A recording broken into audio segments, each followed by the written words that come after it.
8 જુલાઈ 2025ના મહત્વપૂર્ણ current affairs જે આવનારી તમામ ભરતી પરીક્ષાઓ માટે ઉપયોગી છે. આવા ને આવા વિડીયો રોજ મેળવવા માટે ચેનલને આજે જ સબસ્ક્રાઇબ કરો. પ્રશ્ન 1. તાજેતરમાં મશરેક ગિફ્ટ સિટીમાં પ્રવેશ કરનાર કયા દેશની પ્રથમ બેંક બની છે?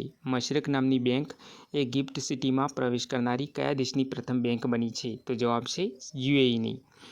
મશરેક એ યુએઈની એક બેંક છે અને ગાંધીનગરની ગિફ્ટ સિટીમાં પ્રવેશ કરનાર પ્રથમ બેંક બની છે જે વિદેશી હોય. પ્રશ્ન 2. તાજેતરમાં ઇનોવેટિવ ફિઝિશિયન ફોરમનું 7મું વાર્ષિક આંતરરાષ્ટ્રીય સંમેલન કયા શહેરમાં યોજાશે અથવા યોજાયું? તો જવાબ છે નવી દિલ્હી ખાતે યોજાયું. ઇનોવેટિવ ફિઝિશિયન ફોરમનું 7મું વાર્ષિક આંતરરાષ્ટ્રીય સંમેલન નવી દિલ્હી ખાતે યોજાયું છે. પ્રશ્ન 3.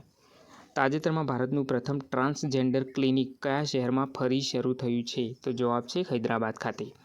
પ્રશ્ન 4. તાજેતરમાં વડાપ્રધાન મોદીને કયા દેશમાં કી ટુ ધ સિટી સન્માન મળ્યું છે? તો જવાબ છે આર્જેન્ટિનામાં. પ્રશ્ન 5. તાજેતરમાં ભારત સરકારે મુખ્ય હાઈવે પર કેટલા ટકા ખર્ચમાં ઘટાડો કર્યો છે? તો જવાબ છે 50%. પ્રશ્ન 6.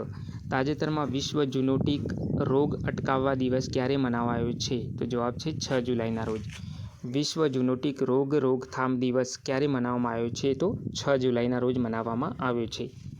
પ્રશ્ન 7. તાજેતરમાં સુણા પેશા સમારોહ કયા શહેરમાં યોજાયો છે? તો જવાબ છે ઓડિશાના પુરી શહેરમાં સુણા પેશા નામનો સમારોહ યોજાયો છે. પ્રશ્ન 8. તાજેતરમાં વડાપ્રધાન મોદીએ બ્રિક્સ સમિટમાં કયા શહેરમાં ભાગ લીધો હતો? તો જવાબ છે રિયો ડી જેનેરો નામના શહેરમાં વડાપ્રધાન નરેન્દ્ર મોદીએ બ્રિક્સ સમિટમાં ભાગ લીધો હતો અને રિયો ડી જેનેરો કયા દેશનું શહેર છે? તો બ્રાઝિલનું. તો આ વખતે બ્રિક્સ સમિટ કયા દેશમાં આયોજિત થઈ હતી? તો બ્રાઝિલના રિયો ડી જેનેરો ખાતે. બ્રિક્સ એ 5 દેશોનું સમૂહ છે મિત્રો. બ્રાઝિલ, રશિયા, ઇન્ડિયા, ચાઇના અને સાઉથ આફ્રિકા. પ્રશ્ન 9. તાજેતરમાં વિશ્વનો સૌથી મોટો ફિક્સ્ડ વાયરલેસ પ્રદાતા કોણ બન્યો છે? તો જિયો.